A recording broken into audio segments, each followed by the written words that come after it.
Halo Mama Papa semuanya, hello parents, bertemu lagi dengan saya, Hapsari Mita. Saya yang akan membersamai parents di pertemuan kita kali ini. Nah, pertemuan kita kali ini akan membahas tentang psikologi belajar. Tentunya akan ada satu tokoh yang kita bahas teorinya pada hari ini. Oke, sebentar saya screen share dulu ya.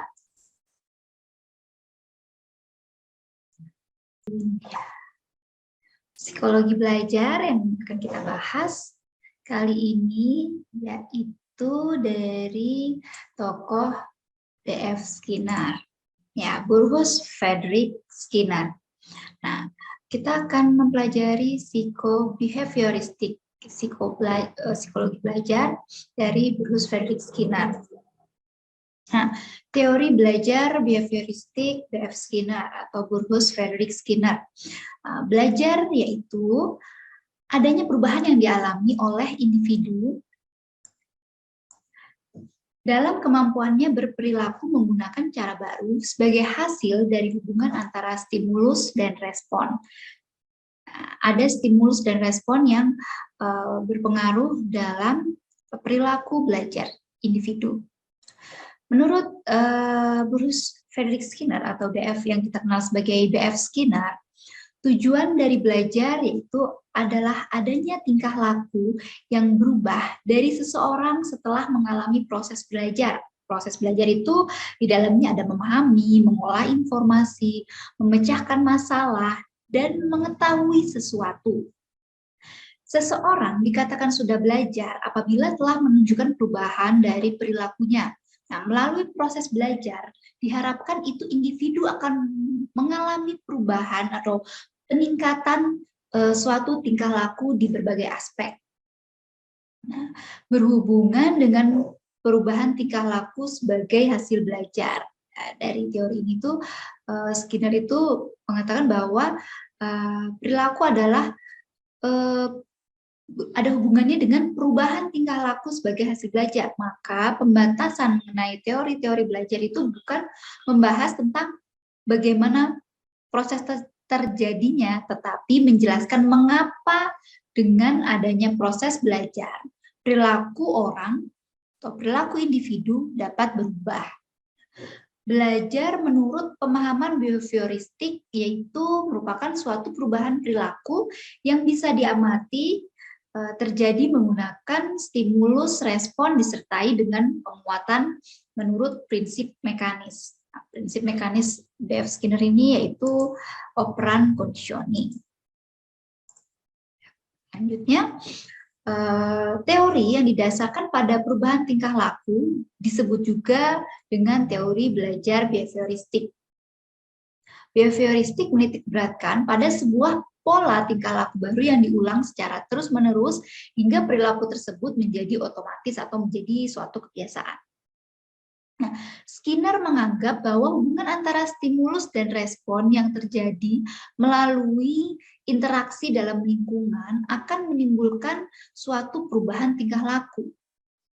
Skinner itu dikenal dengan pendekatannya yaitu direct instruction atau instruksi langsung, dan percaya bahwa tingkah laku itu dikendalikan dengan operant conditioning. Skinner mengidentifikasi beberapa prinsip mendasar dari operant conditioning yang menjelaskan bagaimana seseorang mempelajari perilaku yang baru atau mengubah perilaku yang telah ada. Nah, perilaku yang dapat menguatkan itu cenderung akan diulangi kemunculannya. Sedangkan perilaku yang tidak dapat menguatkan cenderung akan menghilang atau terhapus. Menurut Skinner, manusia bukan makhluk yang pasif, namun manusia itu aktif mencari konsekuensi yang menyenangkan untuk diulang kembali. Menurut Skinner, ada jenis perilaku organisme. Nah, itu ada responden behavior dan operant behavior. Responden behavior ini juga disebut sebagai innate behavior atau perilaku alami. Perilaku yang muncul secara otomatis dan refleks, tidak perlu dipelajari dan akan dikuasai manusia dengan sendirinya sejak lahir gitu. Anak misalnya bayi mau jatuh, dia akan bergerak gitu, tangan dan kakinya akan begini, seperti itu refleks alami. Ada juga ketika kita menyentuh benda panas, menyentuh panci panas misalnya, atau menyentuh menyentuh pinggiran lampu yang panas, kita akan refleks menarik tangan, seperti itu. Bisa juga dengan ketika ada benda yang mendekati mata seperti ini, kita akan refleks untuk mengejamkan mata, menutup mata. Atau ada sesuatu benda yang ada kotoran atau benda yang dirasa masuk ke mata, kita akan refleks mengucap. Begitupun dengan balita. Ketika merasa ada sesuatu tidak nyaman di mata, akan refleks mengucap, seperti itu. Nah, berikutnya adalah jenis operant behavior. Operant behavior itu adalah perilaku yang dipelajari dan akan keluar, baik secara sengaja maupun tidak sengaja saat suatu kejadian saling berhubungan. Perilaku operan ini yang bisa dibentuk melalui operan conditioning, menurut B.F. Skinner. Nah, dari bagaimana perilaku itu dibentuk, ini ada jenis pengkondisian perilaku. Nah, ini ada jenis tipe S. Nah, jenis tipe S ini itu kita baca responden conditioning atau pengkondisian responden, disebut juga pengkondisian klasik, yaitu menekankan pada pentingnya stimulus dalam menimbulkan respon yang diinginkan. Contohnya bel atau sinar adalah stimulus yang hendak dikondisikan dikaitkan dengan makanan yang merupakan stimulus tidak dikondisikan. Tipe S ini lebih ke teorinya Pavlov ya. Nah, ini yang kita akan pelajari adalah jenis pengkondisian tipe R, operan conditioning, pengkondisian operan, itu penekanannya pada respon. Nah, ada dua prinsip umum. Satu, setiap respon yang diikuti dengan stimulus yang menguatkan cenderung akan diulang. Nah, jika misalnya respon yang diikuti dengan stimulus yang menguatkan akan diulang. Jadi misalnya seperti ini, ketika anak belajar jalan atau anak berjalan sendiri, baru bisa berjalan sendiri, kemudian anak tidak mengangkat tangannya untuk meraba-raba tembok seperti itu, orang tua akan memberikan respon yang pintar-pintar, atau orang tua akan memberikan respon yang diinginkan oleh anak. Nah, itu anak itu akan belajar, akan berjalan dengan tidak meraba-raba tembok, seperti itu. Kemudian yang kedua, stimulus yang menguatkan adalah sesuatu yang dapat meningkatkan dimunculkannya respon operan. Stimulus yang menguatkan adalah sesuatu yang dapat meningkatkan dimunculkannya respon operan. Jadi segala sesuatu atau penguat adalah sesuatu yang meningkatkan terjadinya suatu respon. Misalnya anak diberikan pujian, dipeluk, atau diberikan kata-kata yang menyenangkan ketika si anak itu merapikan tempat tidur atau kamarnya. Nah, itu stimulus seperti itu yang akan meningkatkan dimunculkannya respon operannya, yaitu adalah anak akan menjadi lebih sering untuk merapikan kamarnya, anak akan menjadi rajin untuk merapikan kamarnya, itu atau merapikan mainannya. Berikutnya pengkondisian operan oleh B.F. Skinner ya.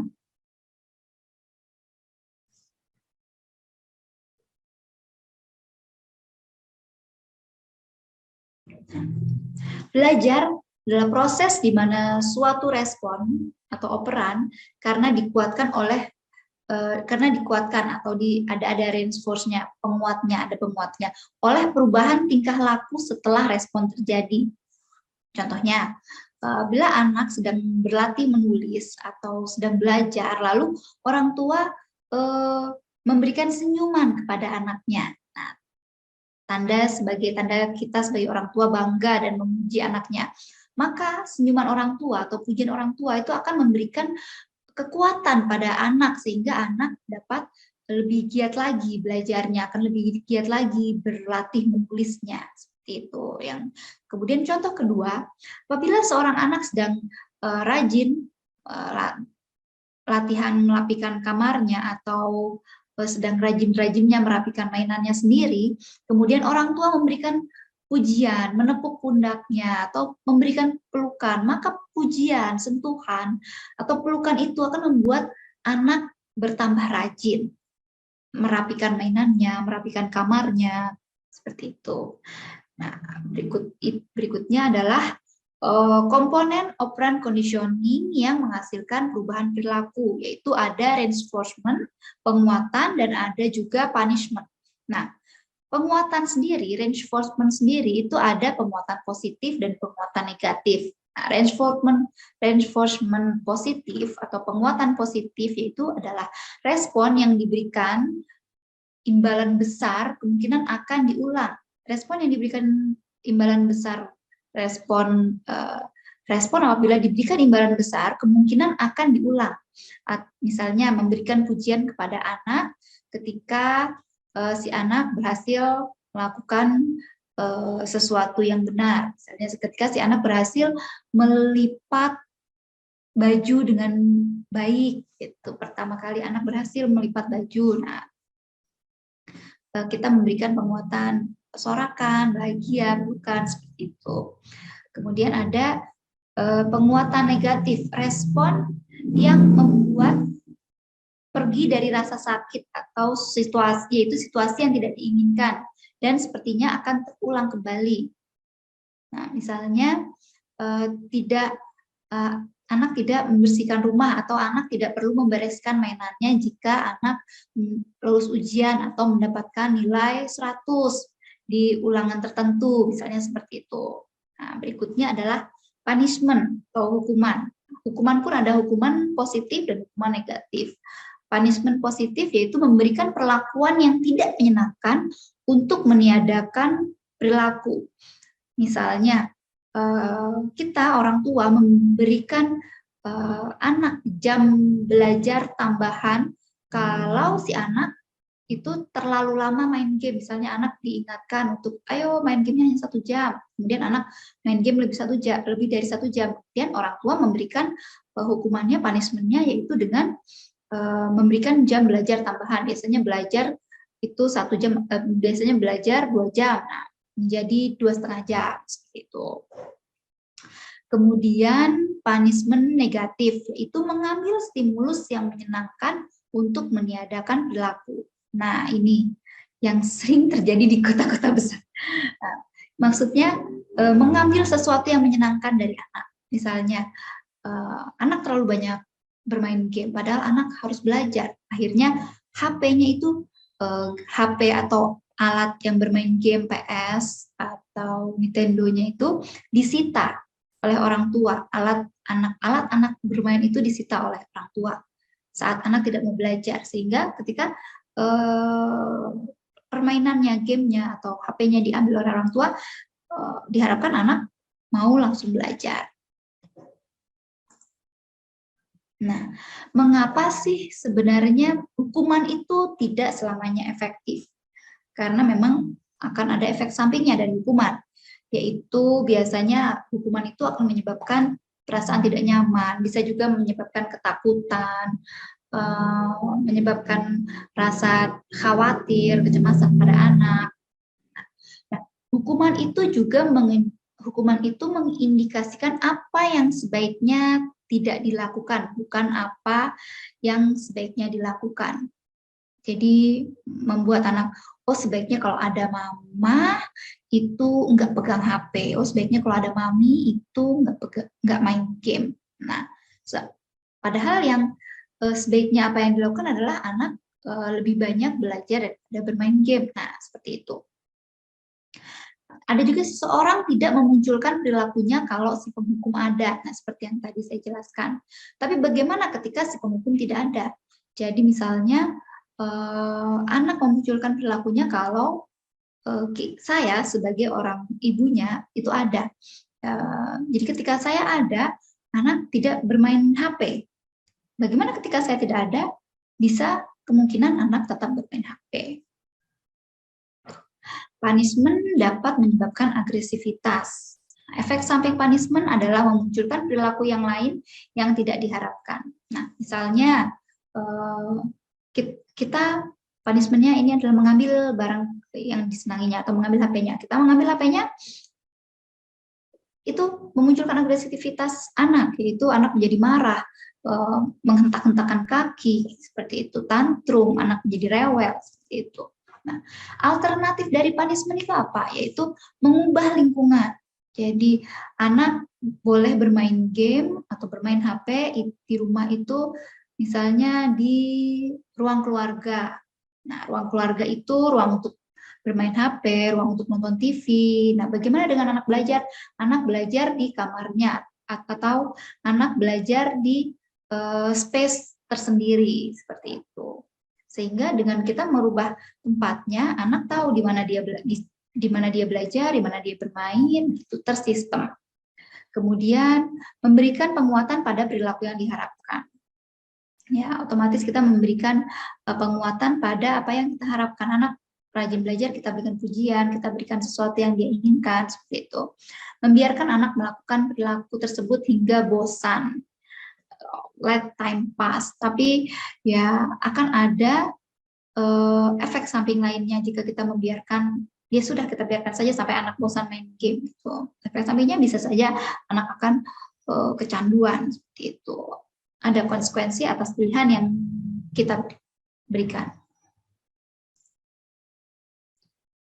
Nah, penguatan itu juga ada jadwalnya ya. Nah, jadwal dari penguatan itu ada fixed ratio, variable ratio, fixed interval, variable interval. Nah, bedanya fixed ratio dan interval yaitu pada jumlah dan jaraknya. Nah, kalau fixed ratio atau variable ratio itu berdasarkan jumlah, berapa jumlahnya. Tapi kalau fixed interval itu berdasarkan jaraknya. Fixed ratio adalah salah satu schedule pemberian reinforcement ketika reinforcement diberikan setelah sejumlah tingkah laku.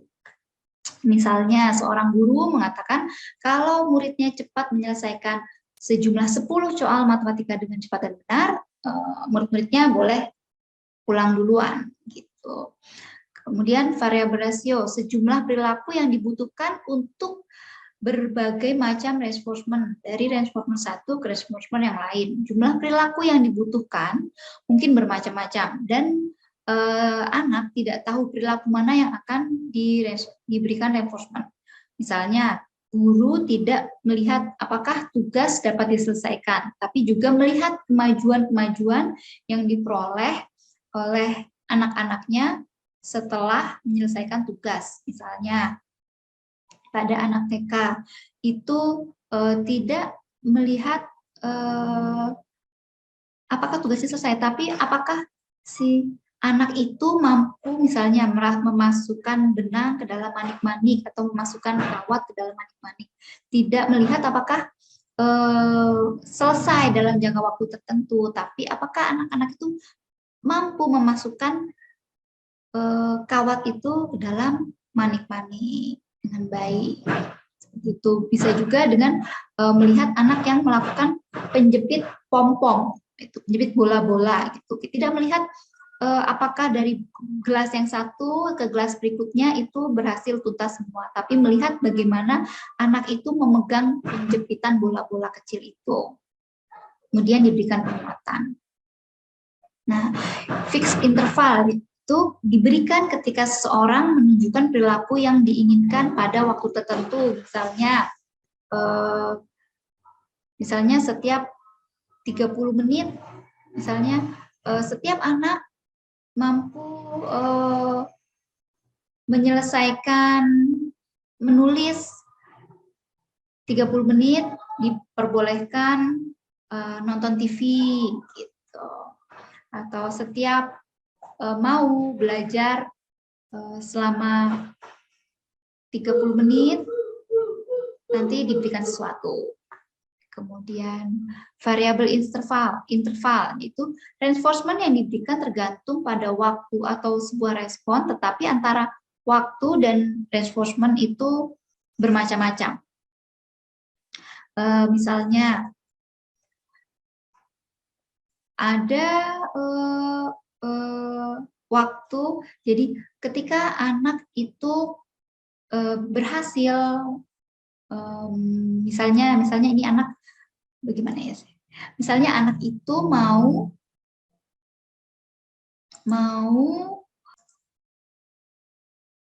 misalnya tiba-tiba saja pada suatu waktu orang tua mengecek kamar anaknya, apakah kamarnya sudah dibereskan atau dirapikan pagi hari.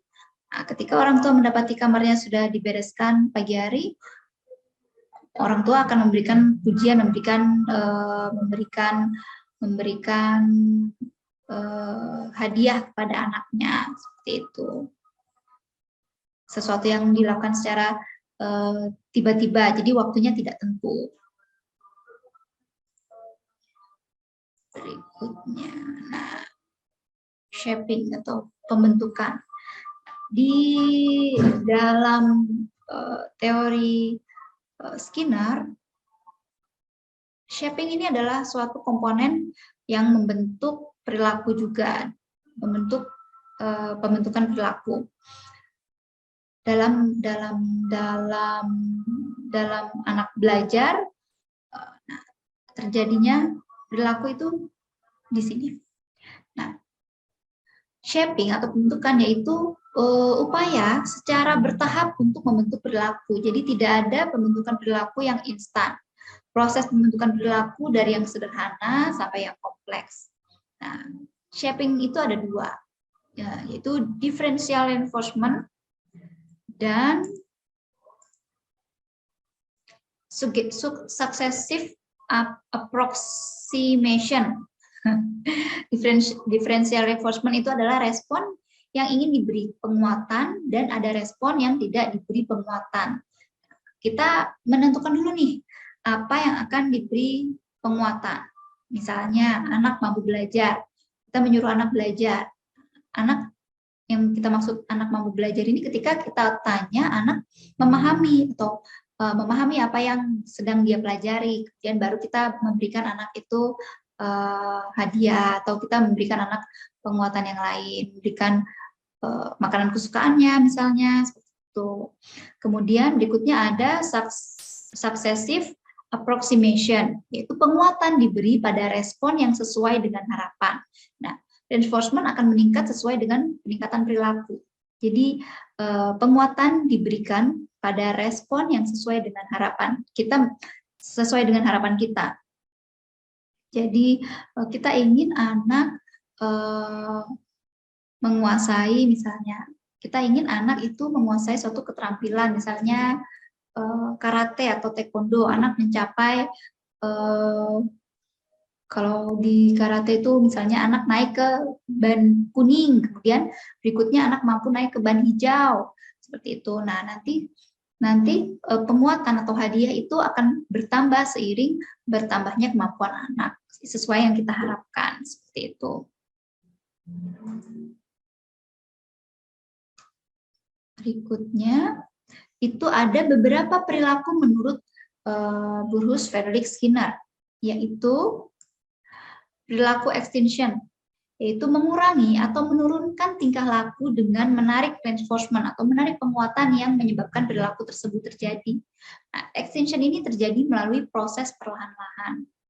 Misalnya, anak itu mau membuka pintu kamar orang tuanya. Ternyata pintu kamar orang tuanya itu terkunci.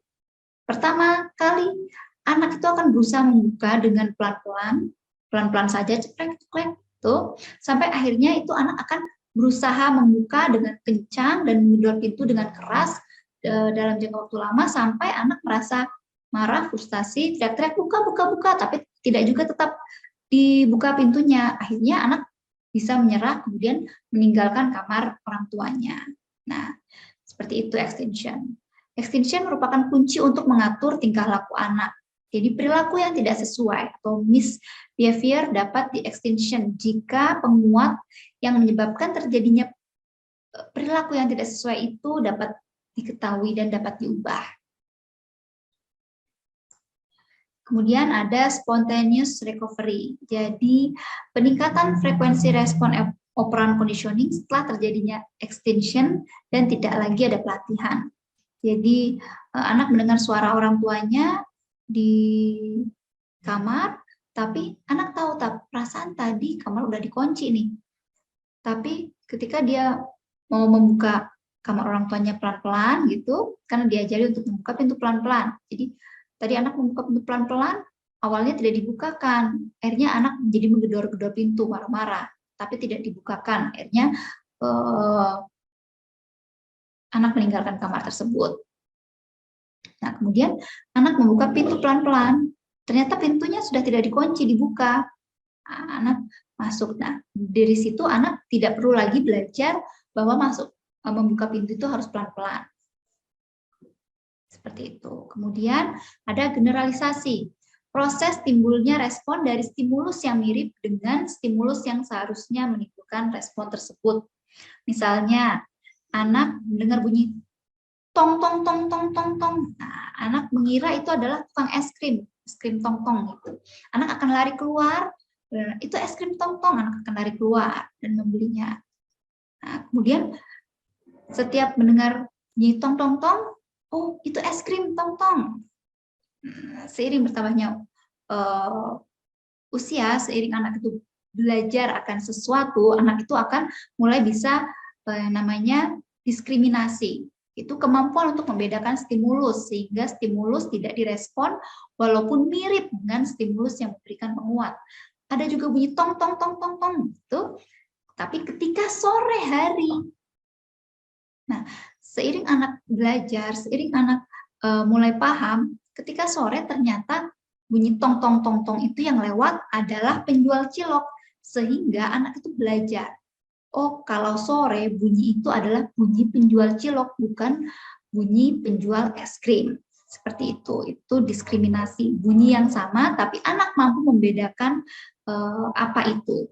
Seperti itu. Kemudian ada superstitious behavior, yaitu perilaku tertentu yang oleh individu diyakini sebagai sebab keberhasilan, namun pada dasarnya tidak seperti itu. Misalnya, anak mengerjakan ujian pakai pulpen biru mendapatkan nilai yang bagus. Nah, setiap anak itu ujian, anak menggunakan pulpen biru. Dia meyakini bahwa ketika menggunakan pulpen warna biru, nilainya dia akan bagus. Atau anak memakai kalung. Setiap anak memakai kalung, anak akan bisa mengerjakan ujian. Jadi ketika tidak membawa kalung, anak akan merasa takut untuk mengerjakan ujian karena tidak pakai kalung. Jadi nanti bagaimana kalau tidak bisa mengerjakan ujian? Nah, ternyata ketika keluar hasilnya ujiannya jelek. Sebenarnya bukan karena anak tidak memakai kalung, tapi karena anak cemas. Kenapa dia tidak bawa kalung? Itu adalah kepercayaan tahayul. Nah, seperti itu. Itu adalah beberapa perilaku menurut B.F. Skinner. Oke.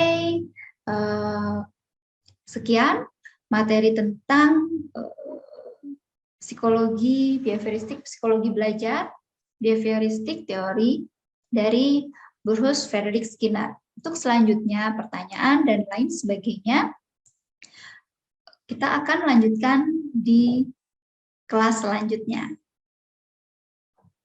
Terima kasih, sampai jumpa parents di kelas Parenting 101 selanjutnya. Saya Apsarinita, sampai jumpa.